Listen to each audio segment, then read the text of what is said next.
De hecho, siempre me considero el hombre más afortunado del planeta porque me ha tocado mucho más que Euromillón. Clavó un cuchillo, uno de los más fuertes, y lo soltaron. En fin, fueron realmente escenarios bastante complejos para un niño de 13 años. El día siguiente se levantó un chico del grupo y dijo: oye, yo conozco el camino, de aquí a Libia me voy, esos ladrones nos han abandonado. Les molestó bastante y ordenó que la policía de la frontera dejara de trabajar. Hasta llegar a España, murieron 97% de mis compañeros.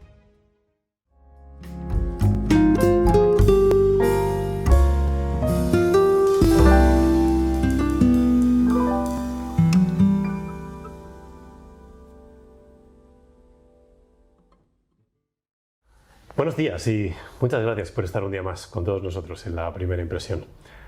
Ya sabéis que cada semana entrevistamos a personas de interés, a líderes sociales, gente que nos inspira y de la que aprendemos. Y además es gente generosa porque viene a visitarnos, comparte anécdotas y experiencias con todos nosotros y sobre todo ya sabéis que todo, casi todo es mentira, menos la primera impresión. Bueno. Estuvimos con Begoña Villacís, la ex vicealcaldesa de Madrid, en la Torre de Cristal, que nos habló de geopolítica y de ciberseguridad. Luego vino Carlos Blanco, que se pasó por aquí, por nuestro cuartel para las entrevistas, por el Hotel Santo Domingo, en el que todos le recordamos por aquel niño prodigio que nos deleitaba en Crónicas Marcianas, y que a día de hoy tenemos la enorme suerte de que pues es doctor en filosofía, es doctor en teología, es licenciado en químicas y mil cosas más, y del que aprendimos un montón. Y la semana pasada estuvimos con Javier Arroyo, que es CEO de Smartick, una empresa de moda, de educación, presente en 100 países, y aprendimos mucho sobre emprendimiento. Y hoy tenemos una historia fascinante, una historia que empieza en Ghana, con un niño de 9 años que decide que quiere conocer cómo es el mundo de los blancos. Tengo aquí tres libros suyos, dos en español y uno en inglés, publicado en Estados Unidos. Y que un buen día, como decía Kine, aunque la curiosidad es peligrosa a veces y puede ponerte en peligro, curiosity kill the cat, de ahí viene el aforismo, pues decide poner rumbo hacia el país de los blancos. Hoy tenemos en La Primera Impresión a Ousmane Oumar. Ousmane, ¿cómo estás? Muy bien, Jesús, muchísimas gracias. Gracias a ti por venir a La Primera Impresión. Bueno, tu historia es fascinante. Habrá gente que no la conozca del todo bien, así que te voy a pedir que nos hagas un pequeño resumen de este viaje de 21.000 kilómetros, que se dice pronto, Se dice fácil, en el que has pasado de prácticamente morir varias veces, que te traten como un esclavo, de casi llegar a lo que era el paraíso, aunque comías comida de la basura, y has acabado cenando con los reyes. Cuéntanos este viaje vital, que no sé cómo cabe en una vida, pero cuéntanos un poco cómo fue esa transición, sobre todo por la parte de África. Muchas gracias, Jesús. Creo que durante esta entrevista iremos dando detalles sobre algunas partes del viaje que realmente creo que puede aportar tanto a ti o a la audiencia que nos escucha. Fantástico. Son 5 terribles años de viaje y no ha sido, ha sido realmente bastante compleja, y resumirlo en una hora y tal, difícil. Es un poco difícil, pero vaya, dependiendo el interés, pues iremos poniendo luz donde convenga o interesa, ¿no? Tal como has dicho antes, nací en una aldea de 100 habitantes, en un país llamado Ghana, que la gente dice: Ghana, siempre ganáis, no, nunca ganamos nada, las cosas claras, ¿no? Pero sí que es verdad que desde que se acabó la colonización, Ghana había sido colonizada por Gran Bretaña y se llamaba Costa de Oro, y Gold Coast, y después de la colonización cambiaron el nombre a Ghana, que simplemente quería decir que Dios ya había escogido el primer presidente para liderar el país. Casualidades de estos que a veces la gente no... ¿Y naces un día que no conoces, además? No, es que claro, en Ghana lo fuerte y lo más difícil es que, o lo distinto es que la gente lo importante no es el día, el día que uno nace, el aniversario, sino que es el día de la semana. Ajá. Así que lo único que yo sabía era que había nacido en un martes. Muy bien. Y también nací en un tribu que durante el parto, si la madre muere durante el parto, el niño es considerado maligno. Con lo cual, claro, si un bebé recién nacido ha sido capaz de matar a su madre sin piedad, imagínate, ¿quién quiere vivir con ese niño? Nadie. Primera vez que eres superviviente, entonces, ahí, ¿no? Por eso nada más empezar el partido. O sea, automáticamente estaba predestinado a la muerte cuando nací, porque mi madre murió durante el parto, pero tuve la gran suerte que mi padre era el chamán del tribu y me pudo proteger. De hecho, siempre me considero el hombre más afortunado del planeta, porque me ha tocado mucho más que Euromillón, que es la gran lotería de la vida, el derecho a vivir. Ese fue el primer momento que sentí que realmente pues, que tenía, bueno, en fin, de alguna forma era un poco distinto, según me conté. Y a los 9 años, de repente decides que quieres irte. ¿O La curiosidad fue el motor de todo. Sí que es verdad que hubo muchos otros contextos, situaciones, pero la curiosidad fue el motor que me llevó a salir de la aldea. Cuando vi aquel avión volando y no podía entender por qué el avión es capaz de volar, en cambio mi juguete que había fabricado no podía mover por sí solo, ¿no? Y aún me acuerdo levantando una piedra, tirarlo hacia arriba y literalmente Jesús me cayó encima de la cabeza. Suerte que no era muy grande y no me hizo daño. Hoy no estaríamos aquí hablando de esto, Jesús. Esa curiosidad de entender quiénes son los blancos, por qué eran capaces de fabricar todo aquello, no hacía más que incrementar, y esta curiosidad, estas ganas de saber y conocer me empujó a salir de la aldea solo con 9 años. De hecho, no sé si aún ves una diferencia. Soy negro, pero vaya, se ve que esto es mucho más oscuro que el otro. Sí, es verdad. Pues eso es mi doctorado, de soldar camiones y barcos con solo 9 años. Eso es una realidad que mucha gente no ve, ¿no? Y a los 12, 13 años acabé en manos de traficantes porque mi curiosidad quería llegar al paraíso, y me recomendaban es que para poder llegar al paraíso había que ir a Libia, que allí sí que tendría trabajo y tendría un sueldo a final del mes, y gracias al sueldo podría acumular un poco más de dinero para poder dar el salto al paraíso. Y cuando tú lo dices, tu padre te deja ir con 9 años, dices, oye, ¿o cómo es esto? Jesús, las situaciones son realidades muy distintas. De hecho, me considero el hombre de 3 siglos a veces, ¿no? Es que yo he vivido el siglo, de alguna forma, siglo XIV, siglo XVIII, siglo XXI a la vez. Claro. En aquella aldea, en aquel entonces, donde yo vivía, nací, pues es como vivir el siglo XIV, siglo XV prácticamente. Claro. Con lo cual, el niño es una herramienta para ayudar a la familia. Aquí en Paraíso, aquí en Europa, aquí en España, el niño es el príncipe de la familia. Totalmente, bueno. Es totalmente lo contrario.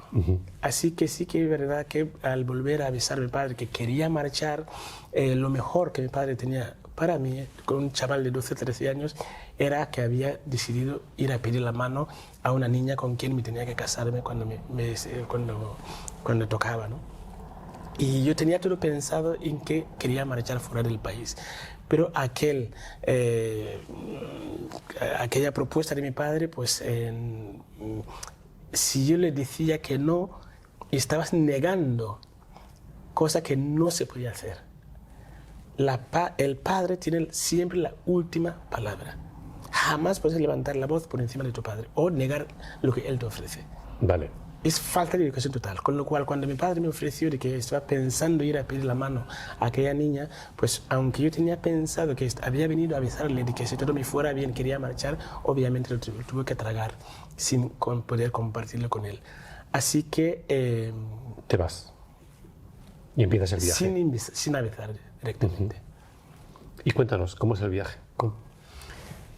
Jesús, aquel sí que es un infierno, porque es que a veces me cuesta resumirlo, pero sí que es verdad que cuando salí de Ghana con 13 años, acabé en unos camioneros que nos llevaban sal desde el puerto de Ghana hacia todos los países de interior, Chad, Mali, todos aquellos países de interior que no tenían acceso al mar, ¿no? Sus recursos naturales, recursos entran por el puerto de Ghana.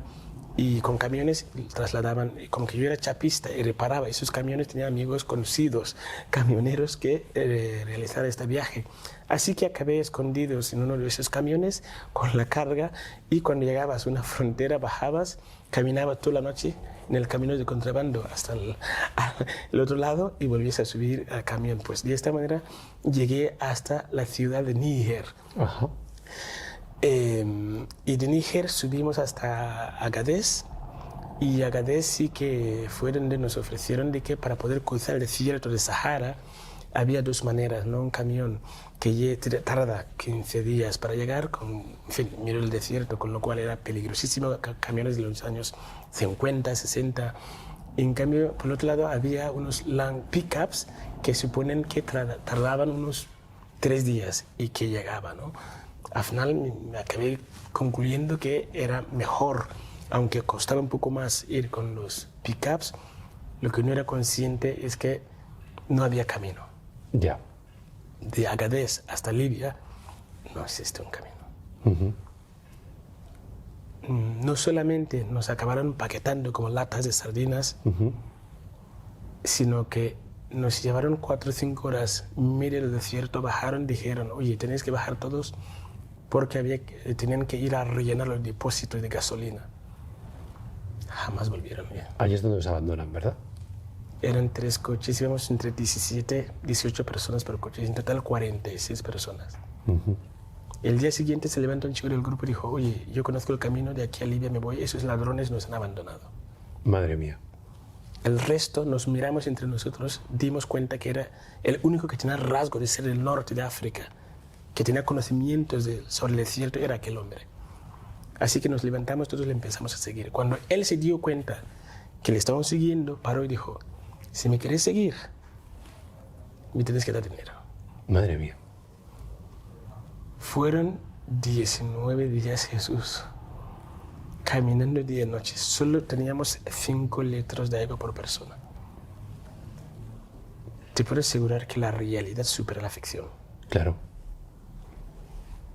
En resumen, de los 19 días que estuvimos con él, ¿Cuántos llegasteis? 3 terribles días, 3 semanas más tarde, de los 46, solo 6 llegamos al ISIR con vida, sin contar con cadáveres de grupos distintos. Esos no cuentan.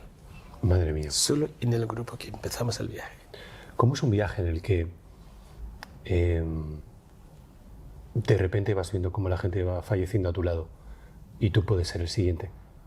Jesús, mira, hay una cosa que muchas veces la gente, todos hemos visto en las películas, pero no somos capaces de poner el lugar, el zapato de la persona que está viviendo. Eso es la Segunda Guerra Mundial, hay muchas películas, ¿no? Y hemos visto todos. Es que es como estar en el campo de batalla. Es la única comparación que puedo hacer. Bueno, de hecho, vamos a subir el volumen porque no sé si se le está oyendo bien. Disculpe. De hecho, yo creo que tú no llegas. O sea, es tu amigo Musa el que a muy pocos kilómetros vuelve a por ti, ¿no? Exacto, Jesús. Por eso siempre me gusta enfatizar de que yo no soy un superviviente. Yo no logré llegar. A mí me acuerdo el último suspiro. A los 19 días intentaron matar al guía, el que se hacía de guía. Al final llegaron a una conclusión. ¿Le mataron al final? Intentamos matarle. Porque llegamos a la conclusión de que de alguna manera él formaba parte de la mafia. No es normal que quisieras llegar a Libia igual que nosotros. Qué casualidad que conocía el camino. ¿Por qué nos pide dinero para llevarnos? Claro. En fin, toda una serie de cuestiones sin Eras respuestas. responsable de todas esas muertes. Exactamente. Entonces llegamos a la conclusión de que habíamos embarcado a un camino sin salida y que él sabía exactamente lo que estaba haciendo. Todos acabaríamos muriendo, pero él conseguirá volver. Por lo tanto, había que asegurar que él se muera primero. Claro. Es cruel pensarlo, pero es que en aquel contexto es totalmente, en fin, acertada, ¿no? Así que de manera que cuando él intentó, los chicos, bueno, lo más fuerte, yo era un niño, yo tenía 13 años. Claro. O sea, decisiones no tenía ninguna fuerza de decisión. Pero cuando intentaron cogerle, pues se clavó un cuchillo, uno de los más fuertes, y lo soltaron. En fin, fueron realmente escenarios bastante complejos para un niño de 13 años. Claro. Pero sí que es verdad que logró escapar de nosotros, y así que aquel entonces ya nadie veía la posibilidad de sobrevivir, ¿no? Y te puedo asegurar que incluso quien lograba mear para beberlo era el más afortunado, ¿no? Madre y mía. Musa, en fin, aprendí realmente ¿Es muchas verdad cosas. que hubo gente que intentó quitarte la orina para beber Por ellos? supuesto. Por supuesto, era normal. En fin, es que ya te digo, Jesús, es otro contexto, es otras realidades, y cuando llega el momento de vivir o morir o vivir, el punto la gente vuelve bastante... Ahí ves una cara del ser humano distinta, ¿verdad? Efectivamente, te das cuenta realmente quiénes somos y qué somos capaces. Somos capaces de lo mejor y de lo peor. De lo peor. Lo peor del ser humano sale allí. Pero también lo bonito, y que me acuerdo aún, esta amistad, ¿no? De esta persona que es capaz de mear y compartir su pez contigo, ¿no? En Madre ese mía. caso, Musa, o sobre todo cuando llegamos a Isir, faltaba poco para llegar. Yo solo me acuerdo intentando abrir la boca para gritar que yo no puedo más, pero claro, tenía toda la boca tan seca que no podía ni gritarme. Me sangraba toda la boca por los labios, y me desperté bajo un fuente, es decir, que yo no logré llegar. Ajá. Musa y los otros 4 que llegaron a ver que estaba ya a las puertas me vinieron a buscar, a arrastrar, con lo que yo no logré llegar a Libia con mi propio esfuerzo o energía. Y ahí empieza el viaje también, porque eso no es el final, ni muchísimo menos. Sí, es que yo creo que ahí empieza. Hay una frase inglesa que dicen que desde el sartén al fuego. Sí. ¿Dónde quema más, no? Ya.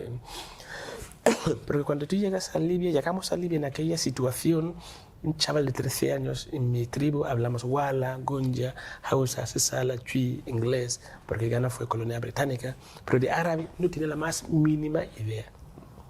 No conocía a nadie. Había que comer, dormir y trabajar. Un país gobernado por Muammar al-Gaddafi, uno de los peores dictadores de la historia de la humanidad. Madre mía. Ser negro y vivo era prácticamente un delito. Claro, claro. ¿Y qué haces ahí? 4 años estuve en Libia. Entré por Isir, Gat, Baragat, Awinet, Obari, Sabha, Trípoli, Chad, Sirt, Tobruk, como un ventilador dando vueltas por todo el país. ¿Y de qué vivías? Conseguir levantarte por la mañana, que se pone el sol, que sigues vivo y libre, era un éxito. Madre mía. Cada día. Cada día. 4 años. Qué barbaridad. Después de 4 años, trabajando como un negro, nunca mejor dicho, logro $1.800. Vuelvo a caer en manos de traficantes porque mi objetivo es llegar al paraíso. Te dicen, desde Trípoli, la capital de Libia, tardarías 45 minutos.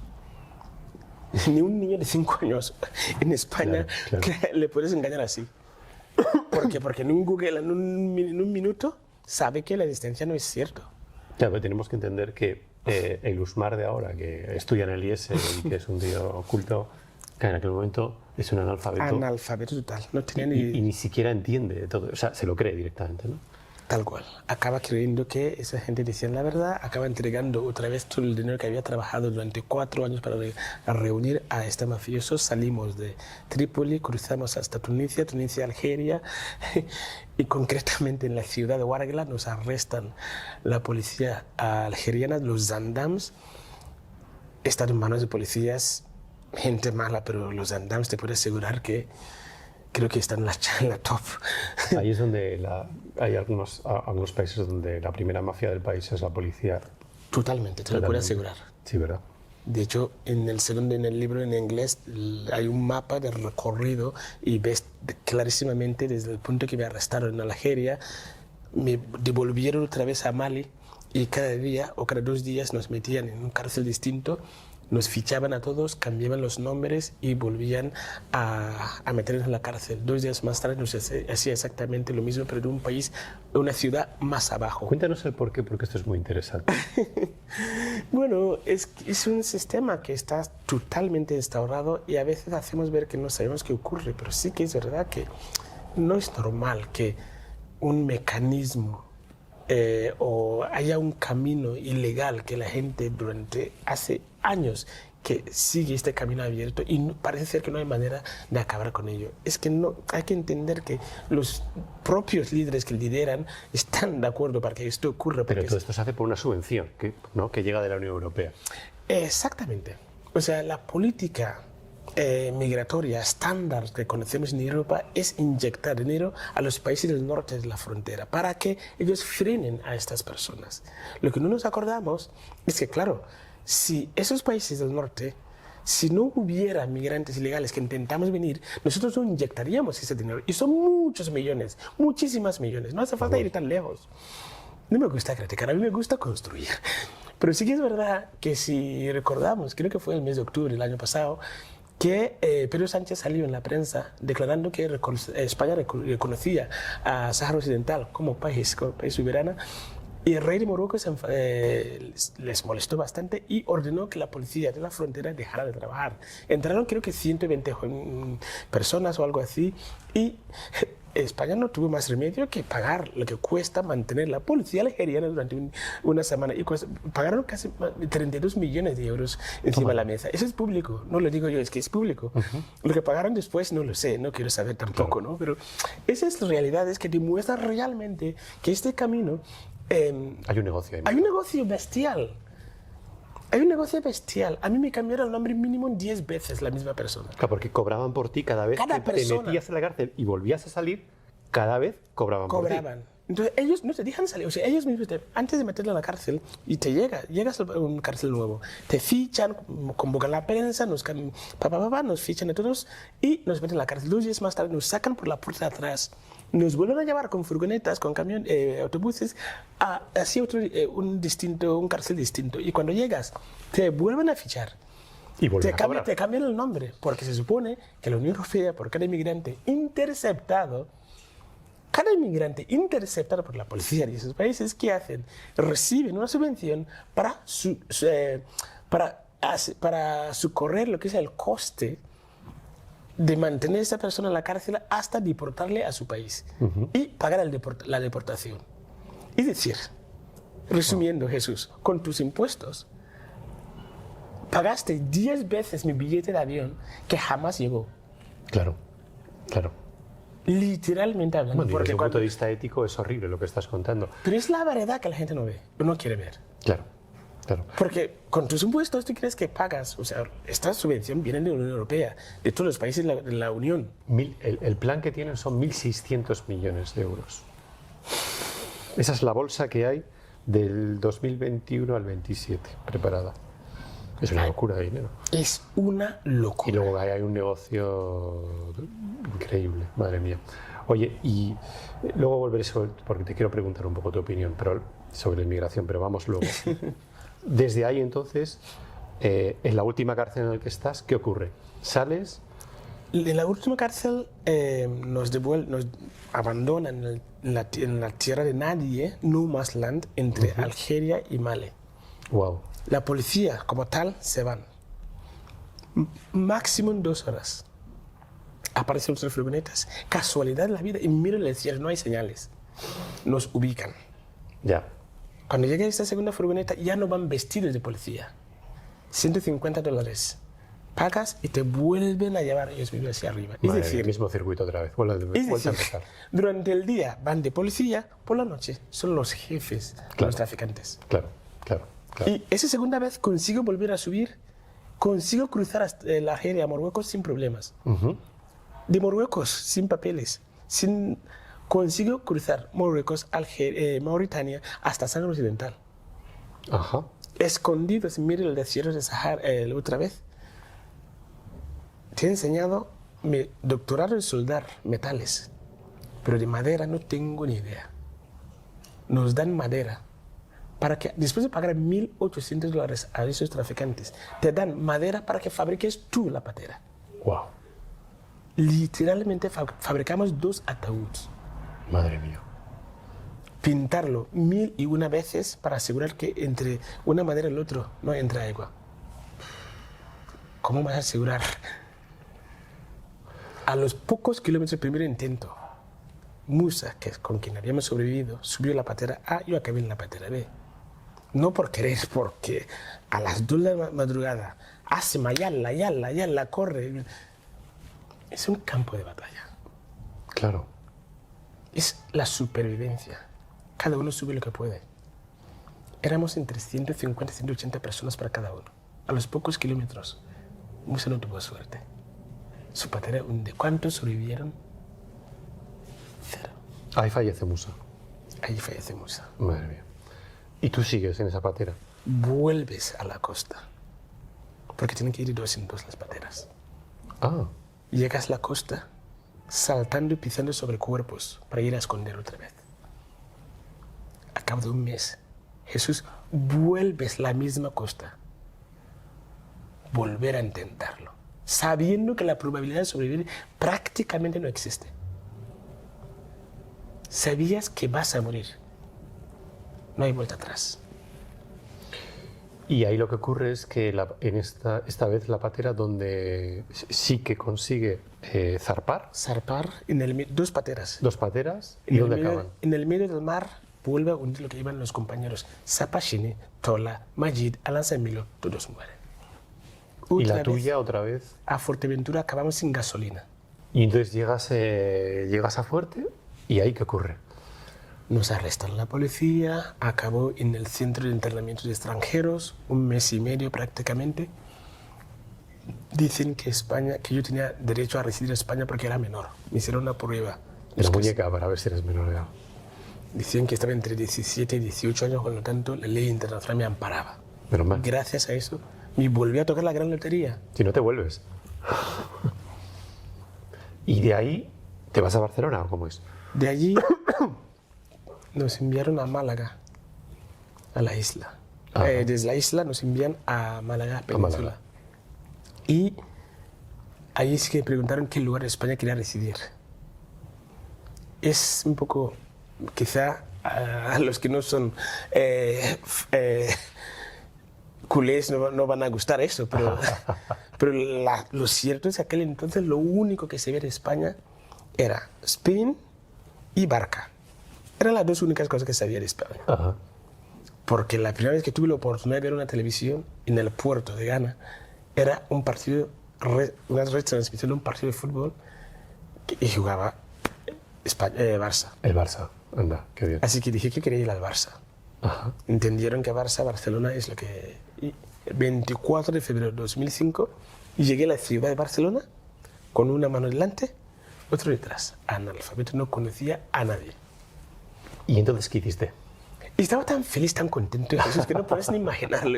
Había logrado llegar al la ciudad, el país prometido.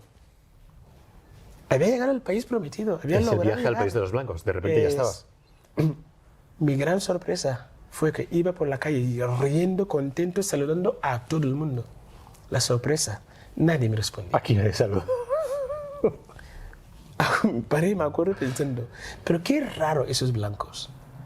Primero no se responde, segundo se asusta. ¿Pero de qué te asustas? Jamás había tenido un arma. Ajá. Jesús, jamás he tenido un arma. Ajá. La gente me tenía miedo. Ajá. Fíjate. Era invisible a los ojos de los Y holandeses. ahí conoces a Montse. 2 meses más tarde, 2 meses más tarde. Estuviste 2 meses dando vueltas por la ciudad. comiendo en la basura. Wow. La crueldad, ni el desierto de Sahara me sentí tan solo como esos primeros 2 meses en la ciudad de Barcelona. Sí. ¿Cómo se hace esto de comer en la basura? ¿Te acercas a un restaurante? No, hasta que descubrí que la basura se tira en comida. Ajá. Yo lo llamo la selva del cemento. Es peor que la selva tropical. Ajá. En la selva tropical hay árboles, hay mangos, hay papayas. Claro, claro. En la selva del cemento no. O sea, me siento profundamente agradecido la acogida que he tenido en España, estoy orgulloso, muy contento. Pero sí que es verdad que esos primeros meses descubrí realmente lo cruel que es. Yo fíjate, creo que ahí conoces un buen día a Montse, que al final te acoge en su casa con un espíritu, yo diría, tremendo, porque además ni siquiera creo que os podíais comunicar bien, porque Montse no hablaba inglés, es su marido el que hablaba inglés. Pero hay una cosa que me llama mucho la atención de tu historia, y es que Montse te acoge en su casa, te dejan que te asees, te dan ropa limpia, y de repente te dejan un cuarto para que descanses, y se acerca, te da un beso, cierra la cortina, se va de la habitación y tú rompes a llorar. ¿Por qué? Jesús, mira, yo creo que el cuerpo humano es muy sabia y es capaz de adaptar adversidades distintas. Pero también es verdad que cuando durante toda la vida tu cuerpo está tan tenso, no me basta con 2 ojos, necesito 4 para sobrevivir cada día. Cada día. Y de un día a otro, todo se había acabado. Wow. Todo se había acabado. Ya no hace falta luchar. Si todo estaba predestinado, que esta familia estaban aquí esperándome, ¿dónde estaban durante todo este viaje? ¿Qué he hecho mal para merecer tanta tortura? He matado. ¿Eso es lo que pensaste? ¿Por qué Musa no llegó? ¿Por qué este Apache no murió? ¿Por qué Alonso Emilio no llegó? ¿Por qué yo? Pasé toda la noche llorando preguntándome por qué hasta el día siguiente por la mañana, que llegué a la conclusión que la pregunta no tiene que ser por qué, sino para qué. ¿Para qué me va a servir toda aquella experiencia que había vivido durante esos terribles 5 años de viaje? Para 2 cosas. Ser la voz y evitar que otros no sufran lo que yo he sufrido. Descubrí cuál era mi propósito de vida. No llegué por ser el más fuerte. Había hombres mucho más fuertes que yo, Jesús. Te lo prometo que es que yo era un niño. Claro. Hombres fuertes que yo no, todos murieron. Wow. No llegué para ser el más fuerte. Llegué para cumplir mi propósito de vida. Yo creo que cada uno de nosotros tenemos un propósito en esta vida. ¿Cuál es el tuyo? Ser la voz de todos aquellos que no llegaron y los que siguen muriendo en este recorrido. Y trabajar en el origen del problema para evitar que futuras víctimas no caigan en esa trampa infernal. Al menos dentro de mis posibilidades. Usman, te estoy escuchando y tú eres religioso. He tenido la gran suerte de nacer en una casa, la casa más tolerante que uno puede esperar.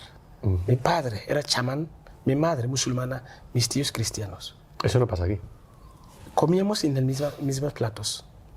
El viernes acompañaba a mi madre, el domingo iba a la misa con mis tíos. Y entre semana o lo que sea, acompañaba a mi padre a curar, a hacer la baile, la lluvia, lo que hacía falta. No pasaba absolutamente nada. Yo sabía que solo había un único Dios. Cuando llegué a Libia y intentaba ir a rezar la mezquita y veía que intentabas poner la pie tocando el árabe y se separaba su pie porque no quiere tocarte, fue cuando me di cuenta que era negro. De hecho, yo no sabía que era negro hasta entonces. ¿Qué me dices? Te lo prometo que yo no sabía. De hecho, mira, desde concretamente Isir, Gat, Baragat, Gat, desde Gat hasta Awinet, ya era Libia, pero ya no era desierto. O sea, es decir, pero había carretera. Y caminamos desde Baragat, desde Gat hasta Awinet. Levantamos a las 4 de la mañana y llegamos sobre la 1, mediodía, a las 2. Del camino, como que había el sol, rebotaba, empezaba a sangrar. O sea, había calor arriba, calor abajo por el calor del asfalto. Así que empezaba a sangrar la nariz. Desviamos para ir a pedir ayuda a un campamento militar para un médico y tal. Y el médico dijo literalmente que no podía tocar la sangre de un negro porque es como tocar la sangre de un perro. Fue cuando me di cuenta que era negro y las consecuencias de serlo. Wow. Sí, además Libia en aquel momento debía ser un sitio tremendo, o sea, tremendo. ¿Y cuál fue el peor momento, Usmar? Wow. Hostia, tú.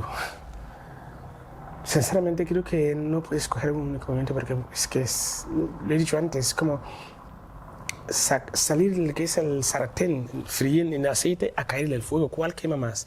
Pero sí que es verdad que una de las peores imágenes que me ha quedado clavada en la mente, que jamás lo he conseguido borrar, es volver, después del primer intento, mis compañeros flotándose sus cuerpos sin vida, algunos ya... Hostia, aquella imagen sí que ni mi peor enemigo decía que vivía algo semejante. Estos días, hablo un poco más alto porque tenemos aquí una obra y no se oye bien. Estos días se ha puesto muy de moda una serie, una película que se llama La Sociedad de la Nieve. Sí. ¿Llegasteis a tener que comer carne humana o llegasteis a tener que en algún momento pensarlo? Jesús, mira, yo te puedo asegurar lo que me pasó a mí. Y sí que es verdad que gracias a Dios no tuve que comer carne humana. En ningún momento tuve la tentación de comer carne humana, pero sí que es verdad, he miado para beberlo más de una vez. Compartí pis con otros musa, por ejemplo. De hecho, sobreviví gracias a seguramente el pis de algún cuerpo sin vida. En los últimos momentos, antes que se escapara el guía, que tal como decía antes, pero no tuve que hacerlo. No pude asegurar a mis compañeros. Osmar, ¿cómo se lleva esto de... Ahora estás aquí, en el primer mundo, desde aquí se ve el Palacio Real y me decías, yo estaba en el Palacio Real con los Reyes. ¿Y cómo se lleva que de repente veas que hay gente que se deprime por no tener la última marca o último modelo de un teléfono móvil? O de repente quejarse porque su coche ya no es el último modelo. ¿Cómo encaja tu mente esto?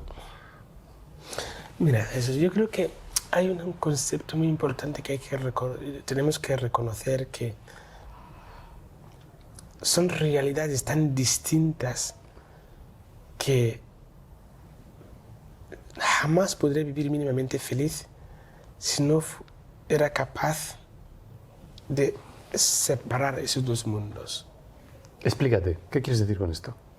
Y estamos hablando de mundos tan distintos que incluso yo me atrevería a decir siglos de diferencia. Soy una de las únicas personas que puedo decir que he vivido en 3 siglos distintos. Justo, es cierto, totalmente cierto, estoy de acuerdo. Con lo cual, cuando vivo cosas del siglo XVIII, lo comparo con la vivencia del siglo XVIII. Claro. Si estamos en el siglo XXI, lo comparo con el siglo XXI. Porque si no, comparar el siglo XXI con el siglo XIV, siglo XV, claro, son realidades tan distintas que jamás podré vivir mínimamente feliz. Pero tú no tienes la sensación, después de todo lo que has pasado, que para ti ya nada es un problema aquí. Yo creo que todos somos humanos y necesitamos siempre hacer un poco el esfuerzo de ver un espejo para ser consciente de quiénes somos y lo afortunado que somos para ser quienes somos, para estar donde estamos. Es cierto. Yo creo que estamos en una sociedad que se ha olvidado responsabilidades. Solo vemos derechos, reclamamos derechos, Cierto. pero no reconocemos cuáles son nuestras responsabilidades, Es verdad. nuestros deberes. Sí. El hecho de reclamar que tu coche ya no está en la moda y te deprimas es porque no has sido capaz de ver un poquito más allá. No te pido más, solo un poquito más allá. Porque en el mundo hay más de 7.000 millones de personas. Cierto. Y prometo que más del 90% harían cualquier cosa para estar quizás en el sitio donde cada uno de nosotros nos encontramos. Me gusta mucho esta reflexión porque fíjate, somos una sociedad que aquí en el país este de los blancos, del libro que has escrito, que parece ser el paraíso, la gente toma antidepresivos como si fueran caramelos. Y tú que has vivido un auténtico infierno, que has sido, lo que tú me has contado, es prácticamente esclavizado por la propia policía, por los traficantes y demás, Y claro, tienes una visión, tiene que ser un choque que yo no soy capaz de entender. De cuando has vivido un auténtico infierno y de repente ves como aquí hay gente que lo tiene todo, porque tenemos demasiadas cosas, de hecho nos sobran, probablemente el 80% de las cosas que tenemos nos sobran. Fíjate, cuando alguien fallece y de repente tenemos que desmontar la casa de esa persona que fallece, Sí. te das cuenta de todo lo que ha acumulado. Durante la vida. Que el 80% es innecesario, pero claro, en tu mente que has vivido todo eso, me gustaría saber cómo afrontas esto, porque cómo tú, con toda esa reflexión que tienes dentro, cómo nos ves a todos nosotros. Jesús, mira, oye, hay una cosa que todo esto se ha transformado en un proyecto preciosísimo que me gustaría compartir con el resto de la audiencia y a ti en persona. Te iba a preguntar por ello. Es que darme cuenta que soy millonario. Me sentí el hombre más afortunado del planeta. Claro. Pasé de no tener un euro para comer, tener que comer en la basura, a cobrar un sueldo de 930 euros al mes como mecánico de bicicletas. Y a mí esto, digo, soy el presidente de mi comunidad. Claro. Tengo que compartir esto. Hay un concepto muy básico, quizá porque he crecido en la selva, en la naturaleza, y me gusta poner ejemplos de la naturaleza, pero lo cierto es que si observamos un poquito la natura, te das cuenta que un árbol de papayas o de mangos o de lo que sea no da fruto, no genera esta bonita fruta, esta bonita papaya para sí misma, en absoluto. Genera esta fruta para que coman otros animales. Ajá. El río mismo, un río que va de la montaña al mar, no beba su propia agua. Cierto. Es para que beban otros animales. Eso quiere decir que quien no vive para servir a los demás, tampoco sirve para vivir. Es interesante eso. Es una reflexión básica, simplemente se trata de observar un poquito el entorno. Bueno, el entorno de la ciudad, no, el entorno natural es fiero. Te entiendo. Ajá. Entonces, yo sí que es cierto que todo esto me demostró realmente lo afortunado que soy y lo que una pequeña acción mía puede hacer. Tal como he dicho antes, yo descubrí mi propósito de vida esta primera noche en Casa La Monse. Este propósito es ser la voz que a través de mí hablan todos aquellos compañeros que no llegaron con vida, los que siguen muriendo cada día. El año pasado, según La Vanguardia, 6.700 cadáveres sacaron en el Mediterráneo.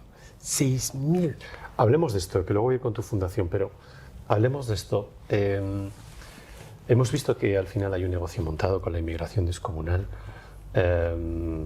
Quizás con toda la buena intención, no lo voy a juzgar yo, o no lo sé, con el dinero de la Unión Europea. Pero al final hay un negocio montado en el mar y en tierra. Todo esto puede ocurrir porque quien lo organiza nunca ha vivido ese camino que has tenido tú que vivir. No lo ha vivido, no lo ha visto, no lo entiende. Lo mira desde un despacho. ¿Tú qué piensas de esto? Mira, tuve la gran suerte que a raíz del segundo libro, North to Paradise, publicado en Estados Unidos, gané un premio, me invitaron a Nueva York y acabé en la ONU, en el headquarters, para dando los discursos. Y mi madre siempre me dice, mi madre la Monse, ¿no? La Monse. Yo tengo la suerte de tener más de una madre en la vida. Y me decía, parece que estabas echándoles una bronca, ¿no? Y yo, mamá, es que es el discurso que más vergüenza me da. ¿Le llamas mamá a Monse? Sí, claro. Qué bonito. Sí, es mi madre. Y yo le decía, mamá, es que el discurso, la entrevista que más me da vergüenza es volver a escuchar es esa, ¿no? Porque parece que estoy enfadado y no era mi intención, pero no tuvo otra forma de transmitir realmente lo que sentía, porque creo que soy un poco místico, si quieres considerarlo, pero sí que creo que yo soy un cuerpo, a través de mí hablan todas aquellas almas que no han podido llegar con vida y los que siguen muriendo en este recorrido, con lo cual toda esa energía no viene de mí, viene de todas estas personas, ¿no? Pero sí que es verdad que no puedo evitar de demostrarles que desde los despachos no se solucionan el problema, necesitan conocer, necesitan personas que al menos hayan tenido muy cerca este recorrido para poder contribuir en soluciones realmente profundas para acabar con el problemática de la migración. Existen soluciones, existen, pero no se solucionan desde allá arriba o no se solucionan desde una perspectiva digamos, superior. Lo que se necesita es conocimiento práctico de gente que lo han vivido para poder compartir esas realidades como lo que he vivido que no se ve en los despachos. Entiendo que hay un día en el que tú dices, oye, es verdad que no pueden venir todos los inmigrantes del mundo porque colapsarían a lo mejor servicios o incluso la sociedad no sé cómo lo asumiría. Tampoco la solución parece que esté en subvencionar en origen. Y creo que tú entonces en un determinado momento dices, oye, lo que hay que hacer es educar en origen, ¿no? Y dices, vamos a cambiar caridad por prosperidad. Es decir, vamos a intentar que la gente desde el principio esté educada y creo que tienes un proyecto que además de ser premio Princesa de Girona, creo que tienes un premio de emprendedor social porque has montado, no sé si cerca de 50 escuelas en Ghana. Es una 58. Locura. 58 colegios, sí. Cuéntanos un poco esto, me parece maravilloso. Bueno, Jesús, mira, hay una cosa muy sencilla que es como, imagínate, yo cuando salí de Ghana o el desierto hasta llegar a España, murieron 97% de mis compañeros. Solo el 3%. Eres del 3% que has Yo soy el sobrevivido. 3% que llegamos. No, yo soy matemático, ni estadista, ni mucho menos, pero sí que sé contar un poco. Claro. De 46, solo 16 llegamos a Libia. Suponemos que 4 años más tarde, esos 6 conseguimos 1.800 euros para salir. Llegamos a la costa, 2 pateras. El 50% tiene que subir aquí, que son 3 y 3. Primera salida se hunde, lo que iban los compañeros. De los 46 solo quedan 3. Segundo intento, hay que ser justo, es matemática. 1,5 sube esto y 1,5. Claro. En el medio del mar se vuelve a hundir lo otro. Es decir, de los 46, 1,5 ha llegado. Wow. No hace falta ir lejos, ¿eh? Ya. Esto me demostró que todos mis compañeros que veníamos aquí, veníamos por 3 cosas. Falta de formación, información y cerca de oportunidades. Ajá. Con lo cual, si por mi propósito de haber llegado con vida es dar voz a todos aquellos que no llegaron, no pueden hablar, y evitar que otros no salgan, otros niños no sufran lo que he sufrido, solo podía atacar a esas 3 líneas. Formación, información y oportunidad. Hoy tú y yo estamos aquí hablando por una única razón. Cuando Montse me encontró aquel día en aquella calle tan pequeña que se llama Navas de Tolosa, los que sois de Barcelona, el día que Montse me encontró aquella calle y le fui persiguiendo a hablar y no me entendió nada porque Montse no habla inglés, aquel entonces tampoco hablaba catalán ni castellano, si me hubiera dado de comer, me hubiera comprado un bocadillo, me hubiera dado 1.000 euros, lo que sea. Claro. Hoy tú y yo no estamos aquí hablando. Claro. ¿Cuál fue el diferencial? Me regaló 5 minutos de su tiempo. Esos 5 minutos se convirtió en alimentar mi mente, no mi estómago. Y te dio cariño y amor. Hoy estamos aquí velando porque alimenté mi mente. Es cierto que si un niño no ha comido, no puede concentrar, que no puede estudiar. No hace falta ser un genio para saberlo. Pero lo cierto es que con las buenas intenciones también asfaltaron el camino al infierno. Muchas veces con muy buenas intenciones. Eso es lo que ocurre con las subvenciones de la Unión Europea. La ayuda humanitaria lleva 76 años desde que acabó la Segunda Guerra Mundial. Y África es más pobre que... Casi 50 años. Según el libro Dead Aid, Ayuda Muerta, Dambisa Moyo, La conozco. más de 2,7 trillones de dólares se han destinado a la ayuda humanitaria. África es hoy más pobre que hace 50 años. Se han focalizado en alimentar estómagos. Yo solo propongo Solo una vez cambiamos la estrategia. Dejamos de alimentar estómagos y alimentamos mentes. Osmar, pero tienes que, porque además tú eres un tío inteligente, tú sabes que hay un negocio montado con África descomunal, que se están extrayendo recursos naturales baratísimos, que valen muchísimo, gracias a que la población no está educada, con lo cual hay un interés claro porque la población siga sin estar educada. Si no, no podrían... Por cierto, me han dicho que en Ghana funciona también el renminbi, la moneda china.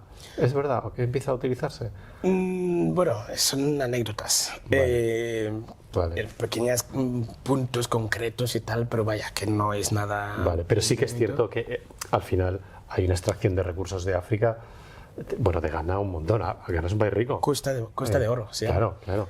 ¿Cuántos sois? ¿30 millones en Ghana? 32 millones. 32 millones. Sí. Y al final, esa población educada, no sería posible estar recursos de esa manera, claro. O sea, Jesús, pero esto en la historia de la humanidad ha ocurrido. Vamos a volver a la Revolución Francesa. Claro. ¿Cómo mantenía una pequeña comunidad de personas controlando todo el resto? Por miedo, por ignorancia. O sea, y no es la primera ni la última vez. Eso es una realidad. Dos preguntas más. Una, ¿qué hacemos con la inmigración, Osmar? Tú que la has vivido desde dentro como nadie.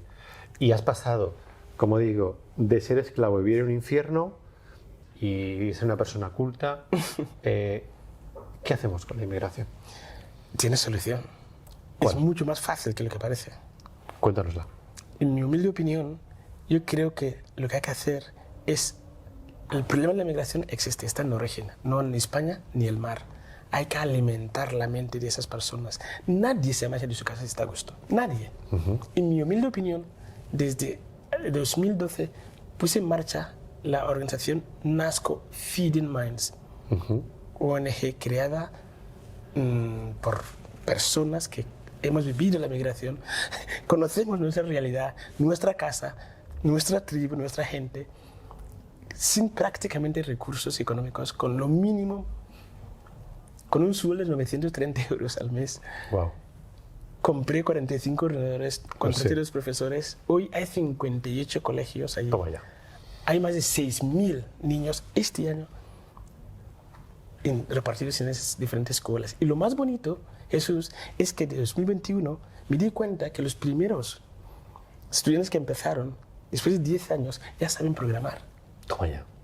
Es formación, información y oportunidad. Y trabajan desde allí.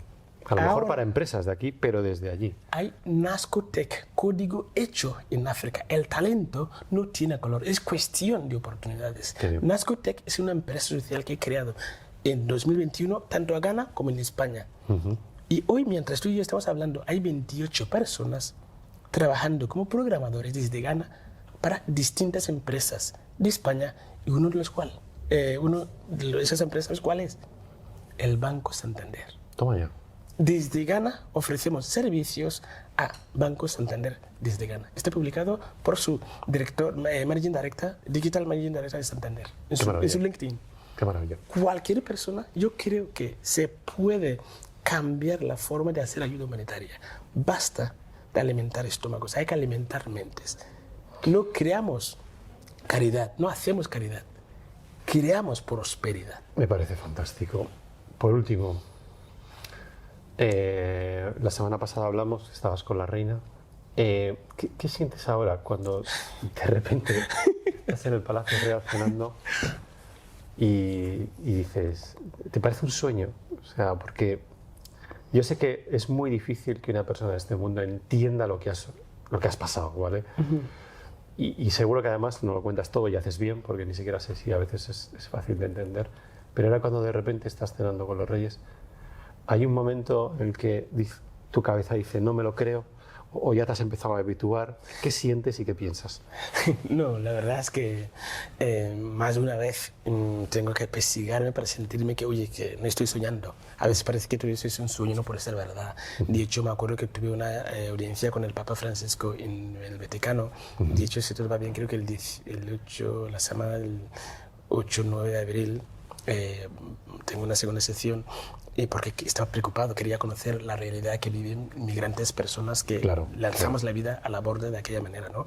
Y he conocido mucha gente, la verdad es que me siento muy, muy, muy afortunado y no me lo creo. Muchas veces parece un sueño. Así que necesito perseguir para sentirme vivo, que no estoy soñando, eso es real. Y estás aquí con Jesús, porque estamos hablando en uno de los podcasts ejecutivos más potentes en España y yo no me considero ejecutivo, ni mucho menos, me queda muchísimo camino. Y es verdad que estoy haciendo una de las mejores MBAs de ejecutivos en IES, Executive MBA, pero vaya que aún me queda mucho recorrido, pero sí que me siento muy, muy, muy afortunado que, bueno, hoy estar aquí contigo para mí es un auténtico éxito, pero sí que es cierto que es verdad, está pasando, no es un sueño.